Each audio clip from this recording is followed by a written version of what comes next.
My name is Christopher Spurling. I'm pronouns are he, him.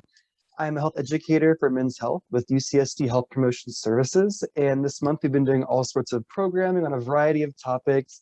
And today we are very, very pleased to have Dr. Fadel Zeidan here with us from the UCSD Center for Mindfulness to talk about what mindfulness is, lead us in a sample practice as well. And then just before we start with all of that, I just wanted to give a quick introduction to why we're talking about mindfulness in general. I do have stats around men's health issues around anxiety, depression, stress, all these things that while mindfulness is not a cure-all, it's one of those things that can help us in so many different areas of our life and help us succeed as students, as people, and all these different things as well. This data is from the 2019 National College Health Assessment, which we do every 2 years.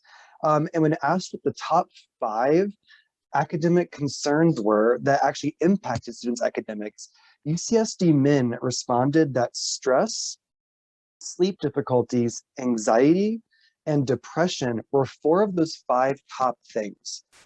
So these are things that are really impacting a lot of people, and possibly even yourself on this call today.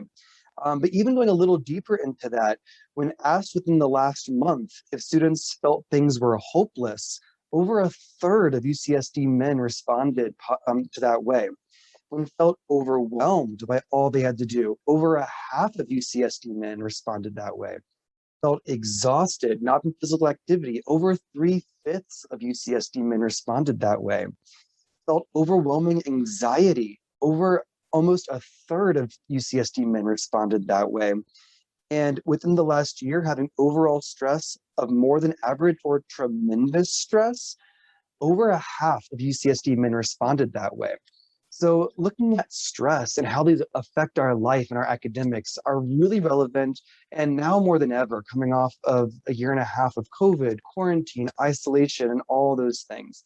So all that being said, we are so excited to have all of this wonderful education and awareness today. So that being said, I'll turn it over to you, Dr. Zeidan, and I'll let you do your thing. Thank you, Christopher. Appreciate the invitation to come speak to you all. Let's see here, let me share my screen. Great, can you all see that? Good. So I'm an associate professor of anesthesiology at UCSD, and I'm the executive director at our Center for Mindfulness. And I'll just give you a very brief overview of the literature that the work that we've done in our laboratory, examining the effects of very brief bouts of meditation, mindfulness-based meditation training on pain, cognition, health, and stress. So first off, I'd like to say, what is mindfulness? You can, go from one lab or one center to another, and they're likely going to give you a different definition of what mindfulness is. We refer to mindfulness as awareness of, non-reactive awareness of sensory events, emotional events. And in the traditional context, there's 2 traditions that are related within mindfulness. First is shamatha, or breath awareness. And this is where one is focusing on a meditative object. Usually this is the breath or the body sensations. And it's thought to reflect the ability to sustain attention and to cultivate to volitionally control concentration, to appreciate the things that are the internal milieu, if you will, of your mind, the busyness of your mind. And so the first practice is about sustaining attention to the present moment, usually with the breath sensations. And the second would be something that naturally arises, and it's called insight meditation. And this is where people transition to more of a vipassana stance, where they're not necessarily focusing on the changing sensations of the breath, but simply observing non-reactively thoughts and feelings that will arise. So at the end of this talk, I'm going to lead a very brief meditation, guided meditation, and then you all get an idea of what we're talking about here. And so in the first context of pain, we have some insights from the contemplatives, where they say that when the uninstructed this is a 4,500-year-old Buddhist scripture, When the uninstructed run-of-the-mill person is touched by a painful feeling, he worries and he grieves, he laments, he weeps and is distraught. It's as if the man is pierced by two darts, a physical dart and a mental dart. But the Salata Sutta goes on to say, but in the case of a well-taught disciple, which they refer to as a meditator, when he is touched by a painful feeling, he will not be distraught. It's one kind of feeling he experiences, a bodily one, but not a mental feeling. It's as if the man is pierced by the first, but not second dart. And we have some insights in this to verify that there are two distinct physiological and psychological processes, mechanisms that support pain intensity and emotional pain. And we have some data from monk research in the brain to show that these monks actually exhibit greater activation in brain regions that are appreciating the sensory dimension of pain, but they deactivate the brain regions that are associated with evaluating the emotional component of pain. So it gives credence to this very old scripture using using modern day brain imaging techniques. But we also come in the world where we're incredibly busy. We don't have time to spend months in a monastery like Chris does when he goes to Vietnam. And he spent, some of us have to work. Some of us have jobs. Some of us have families. I'm just kidding, Chris, of course. I know you work very hard. But we live in a drive-through society where we need to have access to things that are a bit more practical and pragmatic. And so for the last 22 years, we've been really working on developing, validating, and testing the effects of a very brief mindfulness-based meditation training intervention. And so later I'll be leading a practice in just this practice that we've created. It's just mindfulness, but it's 3 to 4 days, 20 minutes a day of practice. That's it. And after 60 to 80 minutes of practice, we find reliable, significant improvements in anxiety, depression, mood, blood pressure, and health. And we also use brain imaging to really better appreciate what's happening in the brain, because subjective reports can be very biased. So what's happening in the brain that can confirm objectively how these co-vary with the subjective reports. And we use noxious heat in our laboratory to elucidate stress and pain. We use a very controlled system in all of our studies to appreciate how meditation impacts pain in the brain. But we find that after 60 to 80 minutes of training, mindfulness meditation can reliably reduce pain by 40% on the intensity side and 57% on the emotional side of pain. And we also find in the brain that there's a lot of cool, interesting stuff. So when subjects are in pain, we see greater activation in brain regions that support sensory processing. But when they meditate, this activation is no longer detectable, suggesting that at least one way that meditation reduces pain is by shutting down low-level processing in what we call the reptilian brain. Pain is a very important thing for us. Without pain, we won't make it. Okay, pain is a signal; it's a vital sign. But what happens is pain can become chronic, right? And that's because of the way we evaluate the experience. And here we show that meditation can significantly reduce the elaboration of that experience. We also have found now across multiple studies that greater activation of a very evolved area of the brain, the orbitofrontal cortex, is actually shutting down one of the oldest areas of the brain, the thalamus. Okay, and the greater this circuit is engaged, the greater the reduction of pain-related reports and activity in this somatosensory area. But what we have shown is that mindfulness is engaging a brand new, soon to be discovered, we're working on the paper, pain modulatory pathway that happens to be engaged by one of woman's oldest ways to regulate themselves, meditation. So our ancient techniques using novel pain modulatory pathways. So stay tuned, the paper's coming out that actually the paper's being written that actually provides credence of this circuitry. So stay tuned. Okay, so how does mindfulness training impact the way we think and process stress? Well, In my graduate program, I was in this space looking at consciousness and cognition, and we tested the effects of a 4-day mindfulness intervention versus book listing on a number of cognitive assessments. So we looked at working memory and complex visual processing using the symbol digits modalities test. And so here we can do this together, in fact. So the idea here is to match, see how these are blank? What you want to do is match the number to this arbitrary symbol within like 60 seconds. And you want to see how fast and accurately you can do this. We measured this before and after. So you have 60 seconds, go, try to fill this sheet out. We do it before and after. And of course, there's going to be practice effects the more you do it. So that's why the control group is important. We also looked at higher level cognitive control processes using working memory, visual spatial processes, and we use a computer adaptive end-back task. Okay, so the idea here is, can you tell me whether or not the stimulus in front of you is the same or different as the stimulus that was 2 back before?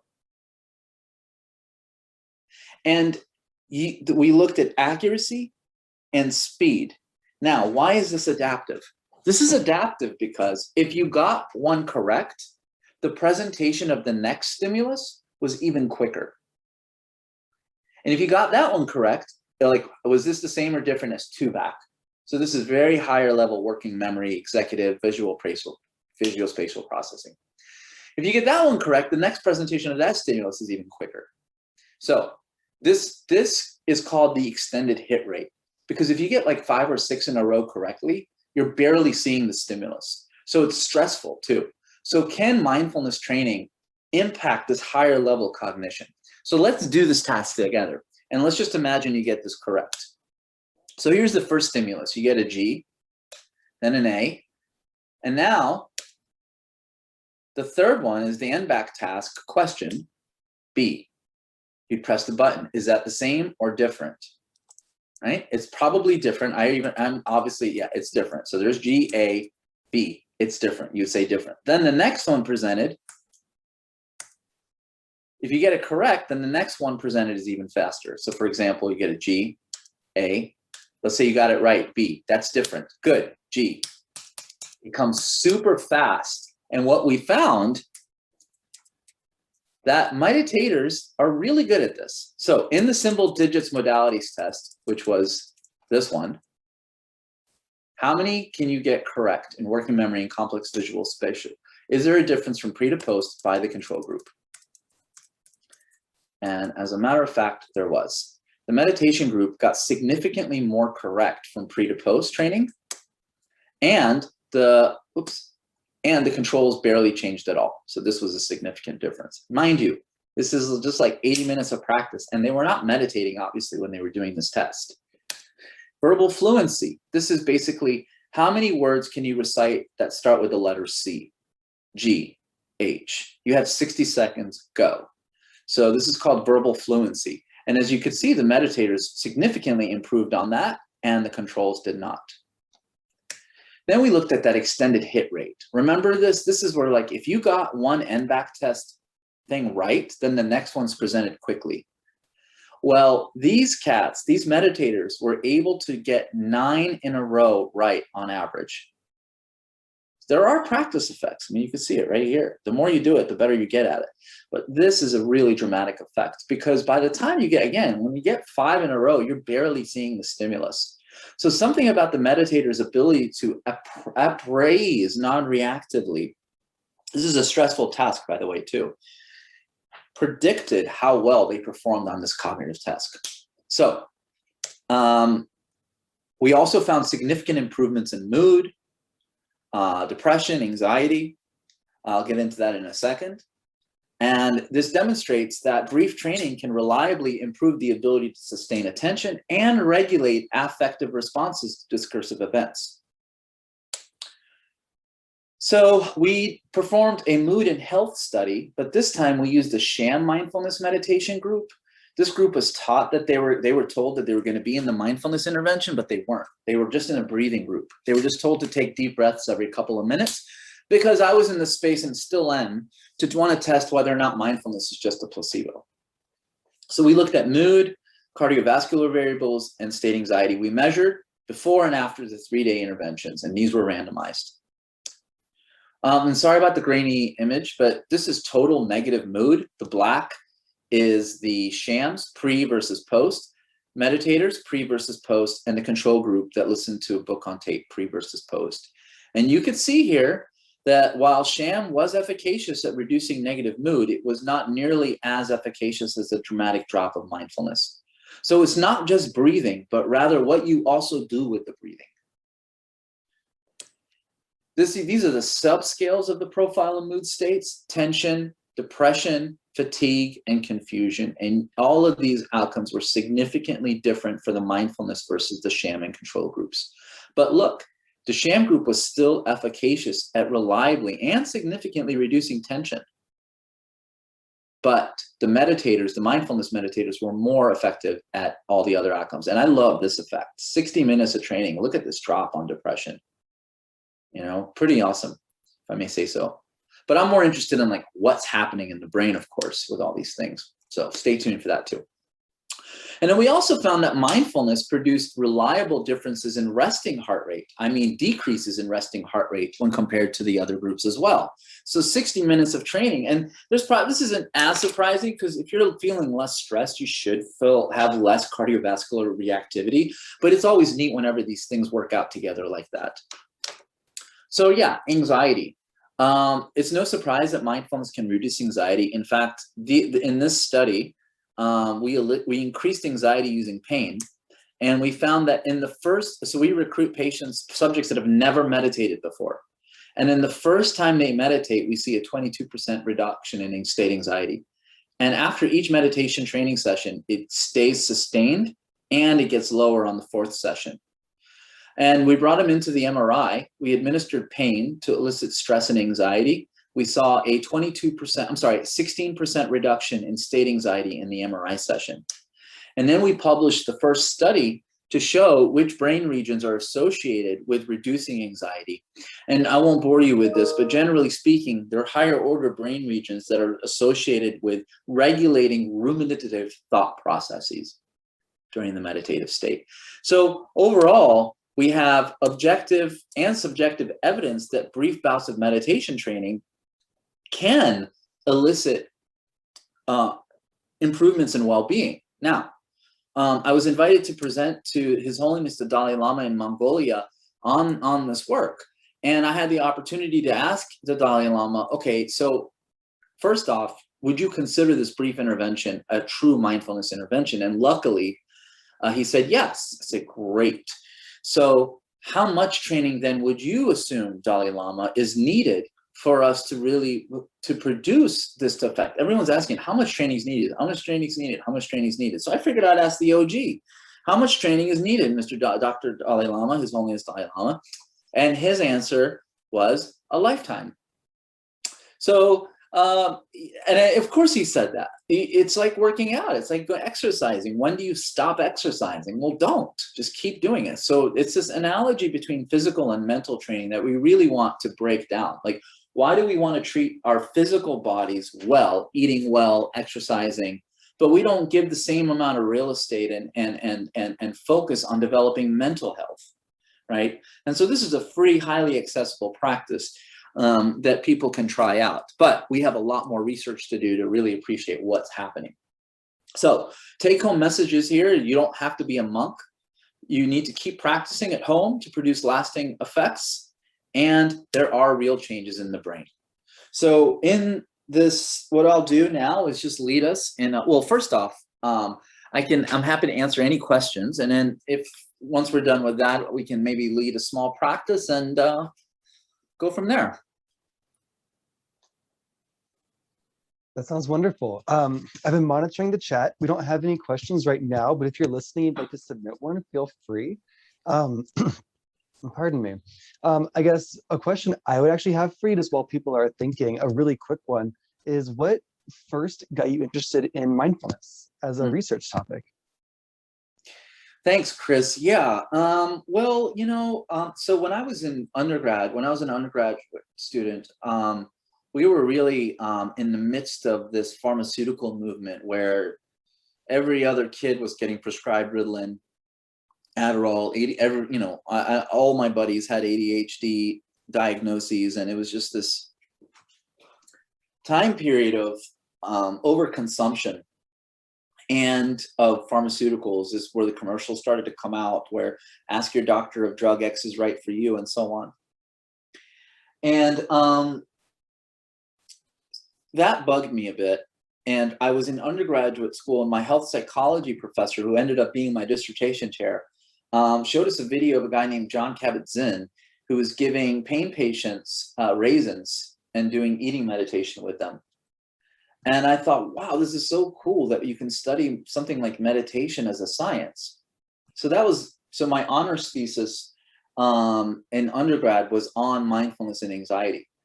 And then I worked with special ed students after college. I worked with kids that had that were intelligent, they just had behavioral problems that impeded their learning. And so I did this for 2 years, and I taught them mindfulness morning and in the afternoon. And we found that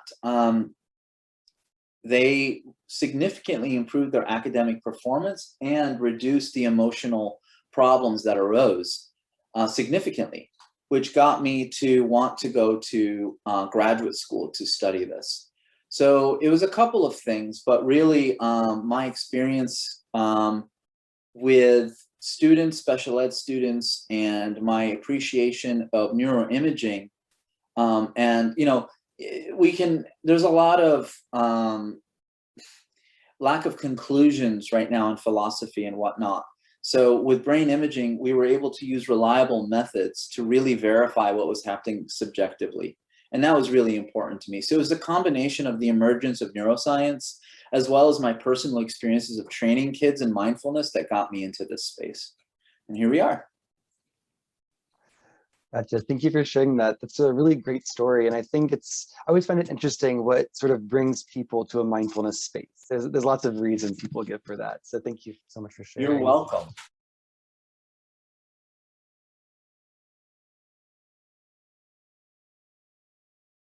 So the first thing is to just let go of I know we just gave a talk on the benefits of mindfulness, but just let it all go. Just forget about all that. You want to, first things first, is just get rid of any expectations you might have of what mindfulness will do, won't do, any of those things. Second off, so get rid of expectations. Second off, really just say to yourself, I'm just going to dedicate the next 10 minutes of my life to sitting. So just let all things go for right now and just dedicate this time for yourself. All right, so and the way that we've designed this training is to be as user-friendly as possible, and we've removed all dogmatic and spiritual religiousness from it. So it's just the recipe. So what I'd like for you to do is to keep your feet flat on the ground, your hands together or on your lap in a comfortable position. And when you're comfortable with it, just gently close your eyes.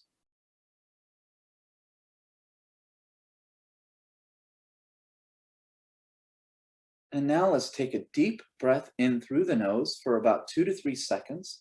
Hold it for 1 and blow out, exhale through the nose for 5 to 6 seconds. Basically, make your exhale longer than your inhale. And we'll do this a few times until we get more comfortable.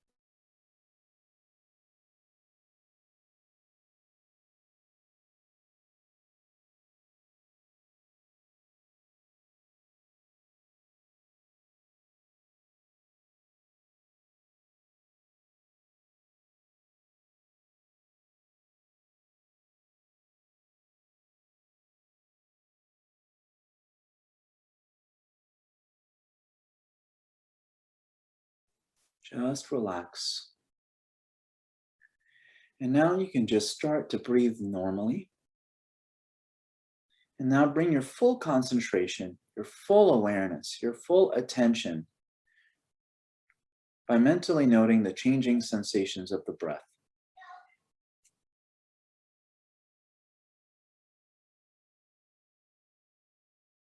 Beginning with the breath's inception at the tips of your nose, mentally noting the cool, tingling air, following the breath with your mind's eye down the throat, Mentally noting the rise of your chest, belly, and as you begin to deflate, mentally noting the fall of the abdomen, the chest, mentally noting the warm flowing air as it exits out of your nose. Allow yourself to focus on one full in-breath, one full out-breath without distraction. We'll go ahead and practice this in silence for a minute or so.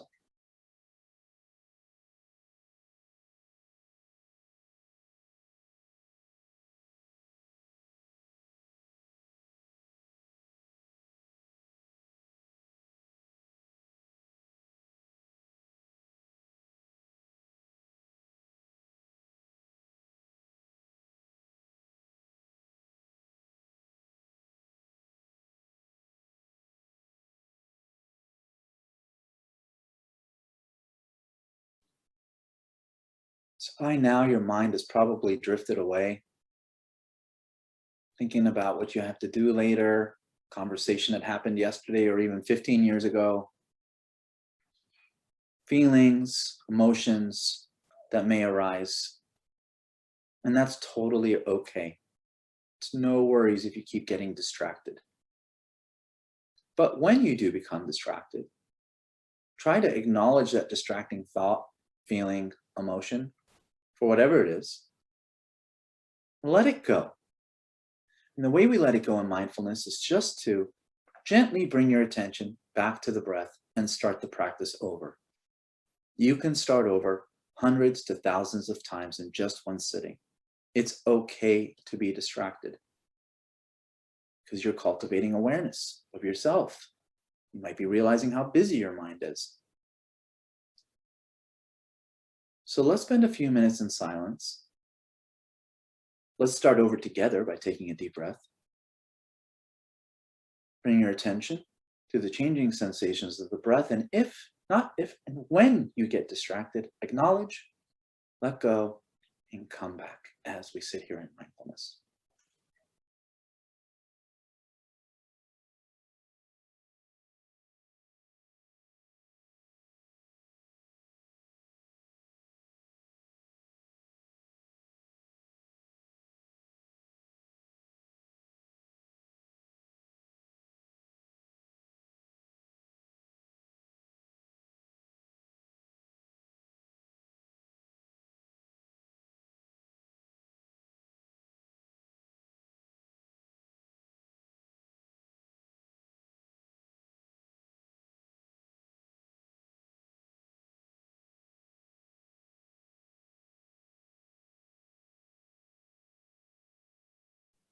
Don't drift too far away.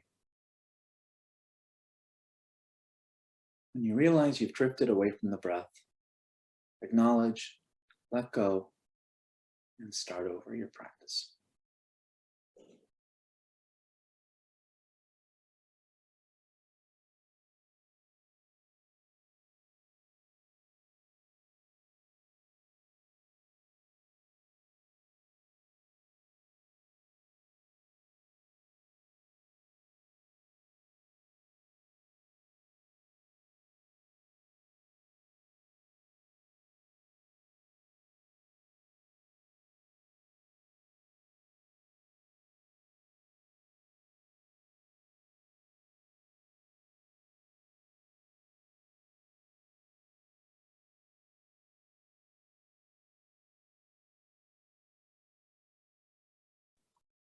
The point of this practice is to show you and teach you that all our feelings and emotions are mere judgments, appraisals of something that essentially already happened.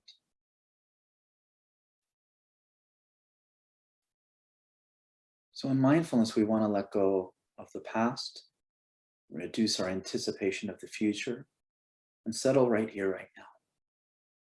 And we use the breath sensations as the anchor, as the symbol representing the present moment.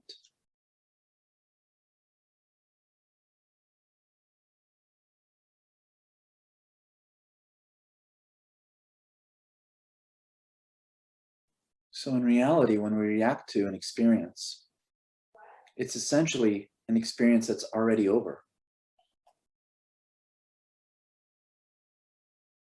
So there's no point to react or judge the past.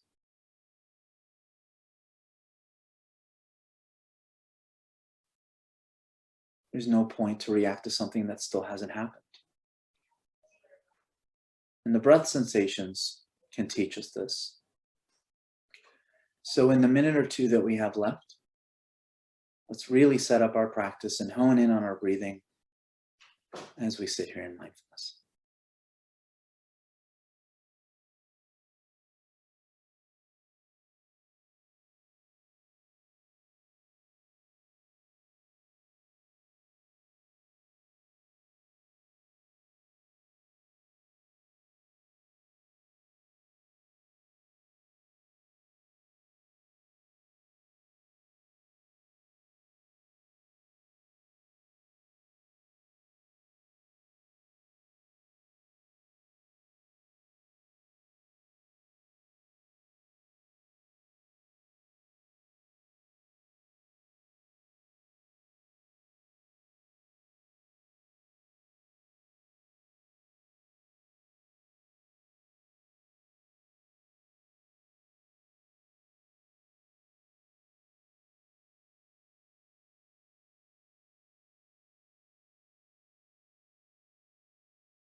And when you are comfortable with it, take a deep breath in, hold it for a second, and as you exhale, gently open your eyes with the exhale to conclude our session.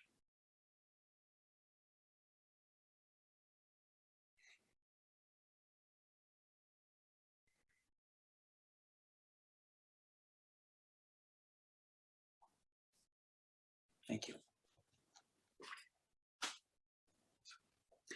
So that's just a little bit of a flavor of what we do in the lab. And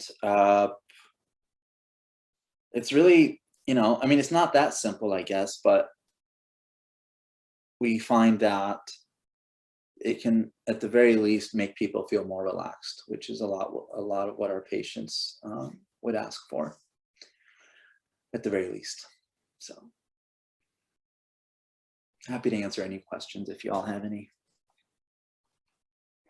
Thank you so much. That was so wonderful. Even as someone who, I personally meditate and personally enjoy mindfulness things, and it's always a pleasure to experience it from different teachers and different instructors. And that really was wonderful. Thank you so much. Thank you, Chris. Appreciate that. I don't see any questions in the chat, but just one last thing I wanted to know is that I think it's so great that you're finding ways to operationalize these practices in a way that we can research and study in these ways. Like you started out, these are ancient beginnings to these practices, right? They've been around for literally thousands of years. But taking all of these various traditions, these various styles, different teachings and the nuances and cultural aspects, all these different teachings, and bringing them down to a way that can be operationalized is a huge thing. So I just think that it's been really amazing work, and I'm excited to see this new paper you'll have coming out, as well as everything else going on.